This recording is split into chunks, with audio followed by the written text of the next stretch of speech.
पहले ना आप लोग ये वीडियो देखो। चाइना अपने बच्चों को किसी भी हालत में पढ़ाना चाहता है, जिसके लिए इन्होंने एक डिवाइस बनाया है। ये एक ब्रेन वेव मॉनिटरिंग हेडबैंड है, जो बेसिकली ब्रेन वेव्स को रियल टाइम पर एनालाइज करता है with the help of AI. अगर ये रेड लाइट इंडिकेट करता है, इसका मतलब student deep and high concentration से पढ़ रहा है। Yellow means normal focus. Blue light का मतलब स्टूडेंट डिस्ट्रैक्टेड है और रिलैक्स या डे ड्रीमिंग कर रहा है। और ये सभी डेटा टीचर देख सकते हैं कि बच्चे पढ़ रहे हैं या कुछ और कर रहे हैं। और साथ ही स्टूडेंट की ये रिपोर्ट उनके पेरेंट्स को भी भेजी जाती है।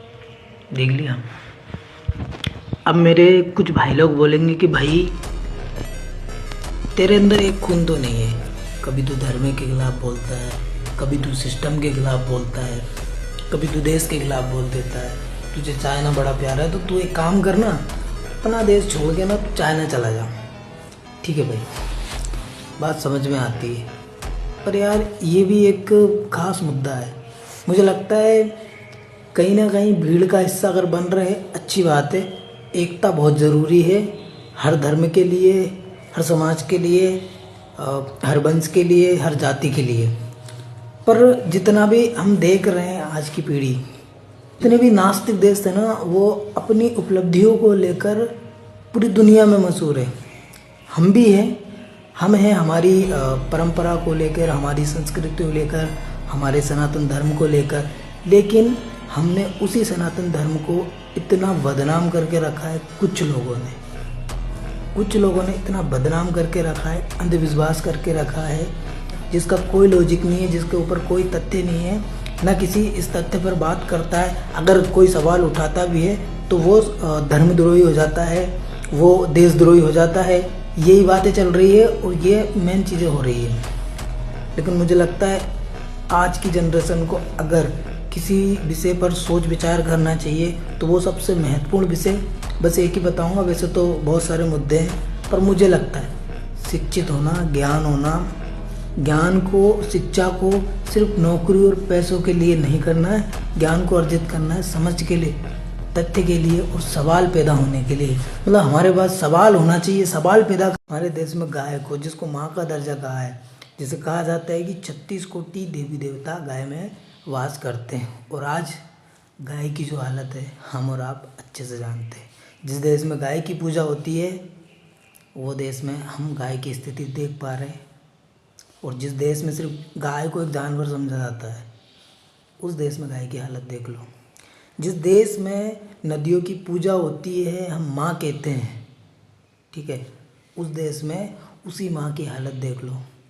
और जिस देश में नदी को सिर्फ नदी माना जाता है, उन नदियों की हालत देख लो। तो कोई भगवान होते हैं या नहीं होते, ये किसी ने नहीं देखा है। बात अगर हम ऋषि मुनियों की करें, साधुओं की करें, जो तपस्या कर रहे हैं, हमारे पूर्वज रहे हैं, तो उनके पास अलौकिक शक्तियाँ होती है। उनकी जो इंद्रियाँ होती है, उनके मस्तिष्क में जो इंद्रियाँ होती है वो उनके वश में होती है। वो दिमाग के बस में नहीं होते। दिमाग संतुलन उनके बस में होता है। इतनी घनघोर तपस्या करते हैं, वो अपने आप को ही नहीं संभाल लेते हैं। हर एक परिस्थिति में अपने आप को ढाल लेते हैं, अपने आप को संभाल लेते हैं। यही सबसे बड़ा रीज़न होता है सनातन। तो सनातन कोई चिड़िया का नाम नहीं है। सनातन तो एक वो परिंदा है जिसकी ऊंचाई हम नाप नहीं सकते, जिसकी गहराई हम नाप नहीं सकते हैं। पर समझना चाहिए, आज अगर दो बातें कोई कह दे साइंस के बारे में कि साइंस के बहुत सारे लाभ है, साइंस ने हमें बहुत कुछ दिया है, तो कमियां ढूंढ देते हैं कुछ महान लोग। अच्छा, ये साइंस ने दिया है, इससे पहले हमारे पास थे, हमारे वेदों में लिखे हैं भाई, हमारे पुराणों में लिखे हैं। अच्छी बात है, लिखे हैं, फॉलो कब हुए हैं? श्रीमद् भगवत गीता की बात करें तो गीता में बहुत सारे उद्देश्य दिए हैं, स्वयं परमात्मा ने दिए। अब मुझे बताओ, उस उद्देश्य को कोई मान रहा है? उसमें से जो मान रहा है तो क्या मान रहे हैं? माखन चुराते थे। इतनी सारी गोपियाँ थीं तो रास रसिया थे, नटखट थे। देख रहे हैं ना, मतलब क्या कुछ भी चल रहा है। जो उद्देश्य दिए हैं वो जानना है। थोड़ा सा दुख आता है, आस्था ख़त्म हो जाती है।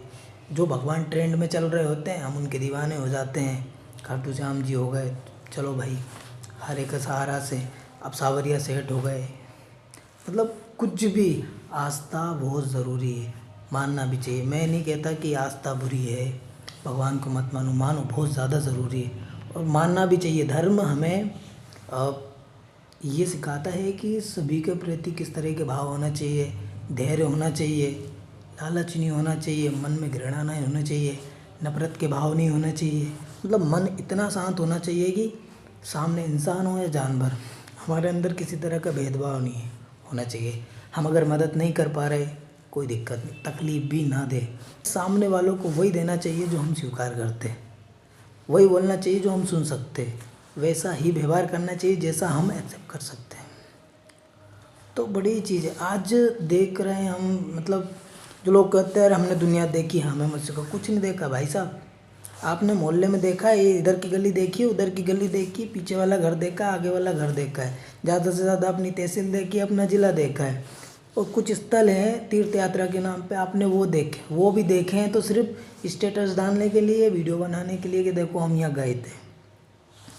बुरा लगे अच्छी बात है, ना लगे बहुत अच्छी बात है, इसके अलावा कुछ नहीं देखा। अगर दुनियादारी देखी होती, बाहर का माहौल देखा होता, आपने देश की स्थिति देखी होती, अलग अलग राज्यों में घूमे होते, तो आप इस तरह की बेहुदा की बातें कतई भी नहीं कर रहे होते।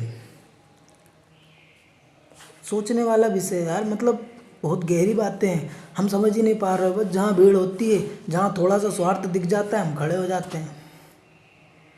कभी मतलब लॉजिकली सोचा है आपने, तथ्यों पे विचार करा है, सवाल उठाए हैं, भाई साहब ऐसा है तो क्यों है, ये हो रहा है तो क्यों हो रहा है? कभी सोचा है? कभी नहीं सोचा हमने, और ना हम इस विषय पे सोचना चाह रहे हैं। चाइना को देख लो, चाइना, हम बाबाओं में लगे हैं, पाखंडियों में लगे हैं, धागा बांधने में लगे हैं, अंधविश्वास में बंधे हुए। आस्था अच्छी चीज़ है, हमारे जो ग्रंथ है, हमारे जो वेदांत है, बहुत कुछ है उसमें, विदेशों के लोग फॉलो कर रहे हैं, उससे सीख रहे हैं, नए नए आविष्कार कर रहे हैं। इसे कहते हैं शक्तियाँ भाई। कहते हैं ना चमत्कार कोई नमस्कार, तो करो फिर नमस्कार कि बस विश्व गुरु है हम, तो हमारे पास तो सब है। ये उस पुराण में लिखा है, हमारे उस वेद में लिखा है, ये तो पहले ही हो गया था नहीं है क्या, इस पे बात होगी। हो गया तो छोड़ो, अभी है क्या, इस पे बात होगी। हम ये कर देंगे, विश्व गुरु बना दोगे, अच्छी बात है, मैं भी चाहता हूँ, मैं भी इसी मिट्टी में पला बड़ा हूँ, मैं भी सनातनी हूँ, मैं भी चाहता हूँ। अभी क्या है, मैं जहाँ जॉब करता हूँ, मेरे जितने भी वरिष्ठ अधिकारी है, अगर कभी भी कोई विषय पे बात होती है और मैं कह भी देता हूँ कि कल हुआ तो था, कल क्या हुआ था, छोड़ो, अच्छी बात है, हुआ था, बहुत अच्छी बात है, अभी क्या हुआ है, अभी पे बात कर रहे हैं, अभी क्या है। और अभी बताऊँ तो चाइना विश्व गुरु बनने की कगार पे है। तो मेरे जितने भी भाई लोग हैं, आप लोग समझो इस बात को, इस विषय को। कोई नेता घर में चूल्हा फूकने नहीं आ जाएगा तुम्हारे, कोई भी लीडर मुसीबत में साथ खड़ा नहीं हो जाएगा। अकेले पैदा हुए थे, अकेले मरोगे, और मरना ही है तो फिर अच्छी मौत मरो ना यार। कुछ ऐसा तो कर दो कि 4 लोग ना सही, खुद में गर्व हो कि नहीं मैंने मेरे जीवन में ये करा है, मैं बोल सकता हूँ भाई मैंने गलत नहीं करा है। जितना प्यार मान सम्मान में इंसानों को दे रहा हूँ, उतना ही मैंने जानवरों के प्रति रखा है। मन में घृणा है ही नहीं, करुणा के भाव है। मेरे विचार ऐसे है कि शारीरिक रूप से भले ही मैं किसी के अंडर काम कर रहा हूँ, पर मानसिक रूप से मैं कभी गुलाम नहीं बनूंगा किसी का। और यही इंसानियत होती है, यही सबसे बड़ी क्षत्रिय वालापन होता है। जो कहते हैं ना हम क्षत्रिय, तो क्षत्रियों की यही खासियत थी। नहीं पढ़ा भी, इतिहास पढ़ो, मैंने भी नहीं पढ़ा था, अभी अभी कुछ महीनों से पढ़ना शुरू कर रहा है, तो लग रहा है कि हाँ, क्यों वो आज इतने महान थे। अकबर की लाखों सेना होने के बावजूद भी अपने हथियार नहीं डाले, अपना धर्म नहीं छोड़ा, क्यों, क्या वजह थी। हवा में उनके आगे नतमस्तक नहीं हो रहे, कर्म किए उन्होंने ऐसे, जो आज गर्व से उनका नाम ले रहे हैं। छत्रपति शिवाजी महाराज हो गए, वीर शिरोमणि महाराणा प्रताप हो गए, चक्रवर्ती सम्राट अशोक हो गए, चक्रवर्ती सम्राट पृथ्वीराज चौहान हो गए, अनगिनत राजाएँ रहे हैं, अनगिनत। ज़्यादा पुराने न जा, 100-150 साल पीछे भी जाए तो हमारे कई वीर महापुरुष योद्धा रहे हैं, जिन्होंने बहुत कुछ किया है, बड़े ही क्रांतिकारी रहे हैं। काफ़ी लोग अनगिनत रहे जिनके तो ना तो चेहरा तो छोड़ो, नाम भी सामने नहीं आते। सबका योगदान रहा है, वो किसी भी धर्म का हो सकता है, वो किसी भी समाज का हो सकता है, योगदान सबका रहा है। भारत बड़ा ही गौरवशाली देश रहा है। कहता है ना, सर्वगुण संपन्न, जिसके पास सब कुछ हो, नदियाँ, तालाब, झरने, रेगिस्तान, पहाड़, बर्फीले स्थान, समुद्र, सब कुछ है उसके पास, वो था भारत। इसी वजह से भारत महान रहा है और वही वजह को समाप्त करे जा रहे हैं। किसके लिए? विकास के लिए। और विकास देख सकते हैं विकास के नाम से क्या हो रहा है। सोचने वाली बातें। आज जो लोग मतलब शादी से रच रहे हैं, हम उनके शिकार होते जा रहे हैं। सोशल मीडिया ठीक है, अच्छी बात है, सुनना चाहिए, समझना चाहिए।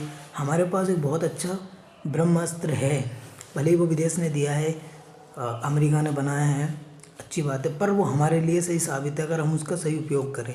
जो भी न्यूज़ आ रहे हैं, आर्टिकल्स आ रहे हैं, वेब सीरीज़ आ रहे हैं, OTT आ रहे हैं, मूवीज़ आ रही है, जितने भी सीरियल्स आ रहे हैं, हम अगर वो चीज़ें दिखा रहे हैं तो ज़रूरी थोड़ी है कि वो एक्टिंग कर रहे हैं। भाई उनका काम यही है, एक्टिंग कर रहे हैं। मैं रह के आया हूँ 4 मंथ मैंने काम करा उस इंडस्ट्री में।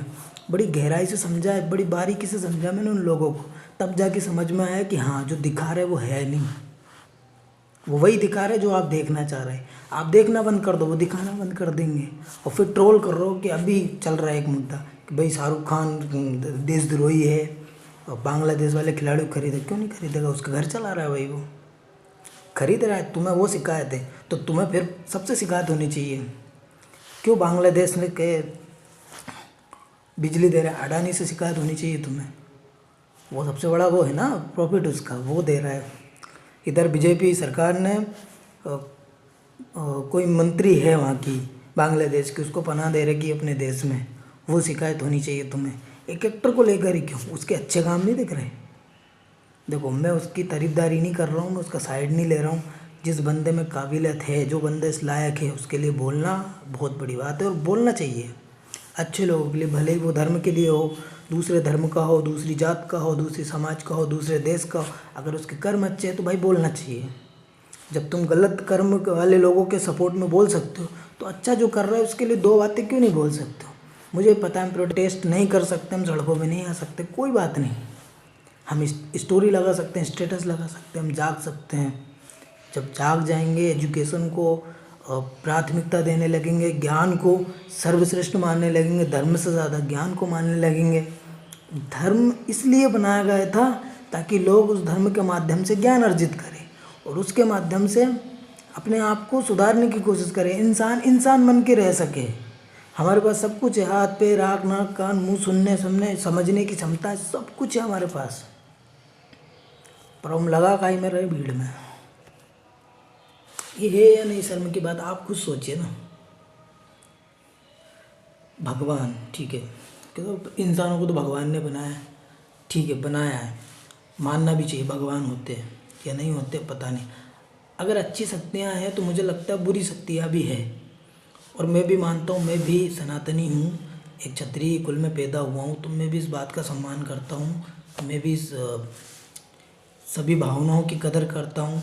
ये जितने भी श्रद्धा रख रहे हैं मैं भी रखता हूँ ईश्वर के प्रति, पर जिस स्वरूप को हम इतना ज़्यादा मान सम्मान दे रहे हैं, मुझे लगता है उतना ही सम्मान हमें ज़रूरतमंद इंसान को और जो बोल नहीं सकते, जो बेचारे लाचार हैं, उन जानवरों को देना चाहिए। सोचो, अब आप माँ बाप हैं, अब आपके बच्चों को यदि कोई तकलीफ़ दे रहा है और बाद में फिर वो आपकी शरण में आ रहा है, आपसे कह रहा है कि साहब मेरी मदद कर दो, अपने दिल पे हाथ रख के बोलना, आप उस इंसान की मदद करोगे? आई थिंक नहीं करोगे। क्यों नहीं करोगे? क्योंकि अतीत में उस व्यक्ति ने आपके बच्चों को तकलीफ़ दी है, अब आप उसकी मदद नहीं करोगे, वो आपका दुश्मन है। तो सोचो, प्रकृति हमारी माँ है और इस माँ की कोख में जितने भी जानवर हैं, भले ही वो छोटा हो या बड़ा हो, जितनी भी प्रजाति है पेड़ पौधों से लेकर, जिनमें जान है, 2 पढ़े थे ना अपन ने स्कूल में, सजीव और निर्जीव, जितने भी सजीव है जिनमें जान है, वो इस प्रकृति की औलाद है। अब उनकी औलादों को तकलीफ़ दोगे तो भाई वो तो बदला लेगी। माँ सबको अपना मान रही है, ठीक है, हम बड़े बेटे हो गए, मतलब इंसान बड़े इसलिए हो गए, वो समझदार हो गए, ठीक है, समझ आ गई, तो उस समझ का हम गलत उपयोग कर रहे हैं। घर में अगर एक शराबी हो, मान लो 4 भाई, एक शराबी हो, बिल्कुल परेशान कर रहा हो, इंसान उसे सहन करेगा, सहन करेगा, सहन करेगा, लेकिन एक दिन बाद या तो उसे हटा देगा या उसे परिवार से दखल कर देगा, होगा। तो प्रकृति बदला लेगी। वो ऐसा नहीं है कि कुछ मतलब जमीन फट जाएगी, पाताल में घुस जाएंगे, नहीं। आ रहा है ऐसा टाइम, आ रहा है कि हम खुद अपने लिए खड्डा खोद रहे हैं और उस खाई में ऐसे गिरने वाले हैं ना, अनुमान भी नहीं लगा सकते। एक है, मैं नाम बताता हूँ उनका, आचार्य प्रशांत जी करके हैं, आप उनको समझना, बड़े ही प्यारे शब्दों में, बड़ी ही गहराई के साथ समझाते हैं ना, आपका दिमाग सोचने पे मजबूर हो जाए तो बोलना यार। तो ऐसा नहीं है कि यार मतलब देखो, भगवान ने दूसरे ग्रह से हमें फेंका है और धरती पे आके आ गए बस, तो ठीक है भाई, बन गए, नहीं। प्रकृति के अंदर, इस धरती पर कुछ ऐसा है जो जिसकी वजह से हम हैं, और जो है उसको ही हम ख़त्म करने में लगे हुए हैं। ये भी पंच तत्व है ना, मुझे लगता है कि इन पंच तत्वों से ही हम बने हैं और अंत में इन पंच तत्वों में ही मिल जाना है। ऐसा नहीं है कि मर गए सर नरक में चले गए, स्वर्ग में चले, नहीं भाई, यही स्वर्ग है और यही नरक है, यहाँ से पैदा हुए थे और यहीं मर जाना है। तो फिर क्या मतलब यार, मैं नहीं कह रहा कि नास्तिक बनो, मैं भी आस्तिक हूँ, आस्तिक बनो, पर हमारे जो भगवान रहे हैं, जो जिस उद्देश्य से वो आए थे, जो शिक्षा हमें दे के गए, वो तो सीखो। पर हम निकाल कर रहे हैं कि रावण के 10 सिर थे, जीरो की रचना तो आर्यभट्ट ने की है, तो फिर उस समय 10 सिर गिन किसने लिए? प्रकृति में कुछ ऐसा है जो जिससे इंसान बना है। तो भाई विश्व गुरु बनेंगे ना बनेंगे पता नहीं, पर मुझे लगता है कि बांग्लादेश, पाकिस्तान और जितने भी हमारे पड़ोसी देश है जो नुन्ने से हैं, चुट्टे से हैं, कंपेयर ही करना है तो मुझे लगता है हमें बड़े बड़े देशों से करना चाहिए। सबसे एक ही नाम लेता हूँ मैं, बाकी तो ठीक है, चीन, जापान, अमेरिका भी ठीक है, बट चाइना, अभी जो चाइना है वो विश्व गुरु बनने की कगार पे है। और मेरे जितने भी भाई बंधु हैं ना, जो अपनेपन में एक कट्टरतापन लेके चल रहे हैं, अच्छी बात है, होना चाहिए। ये जज्बा भी हर किसी के अंदर नहीं होता है, हौसला भी हर किसी के अंदर नहीं होता, बहुत अच्छी बात। पर जिस सनातन के नाम से आप खड़े हुए हो, मुझे लगता है कि एक बार आपको श्रीमद् भगवत गीता को अच्छे से पढ़ना चाहिए। मैं बता देता हूँ, आचार्य प्रशांत जी है, उनके वेदांत को समझ लो, पढ़ लो, या फिर आज तो चैट जीपीटी बता देगा आपको हर एक श्लोक का बड़े ही साधारण तरीके से, बड़े ही प्यार से अर्थ निकाल के बता देगा, सब कुछ मिलेगा उसमें, पढ़ लो। इसके बाद आप क्या बोलोगे अपने धर्म के बारे में मुझे पता है, जो बातें मैं बोल रहा हूँ वही आप बोलोगे। मैं कोई बहुत बड़ा ज्ञानी नहीं हूँ, कुछ अनुभव है जो अभी 2-3 सालों में लिए हैं बाहर की दुनिया में, तो मुझे लगता है कि जिन्हें लग रहा है कि ये है खतरा है, ये है वो है, तो ऐसा कुछ नहीं है, ये बस दिमाग के वो है, एक वायरस पनप रहा है और उस वायरस को बढ़िया होता है ना कि मतलब खाना पीना देते रहो तो बढ़ता रहे, वो बढ़ता जा रहा है और ये बहुत बड़ा विनाश का कारण है।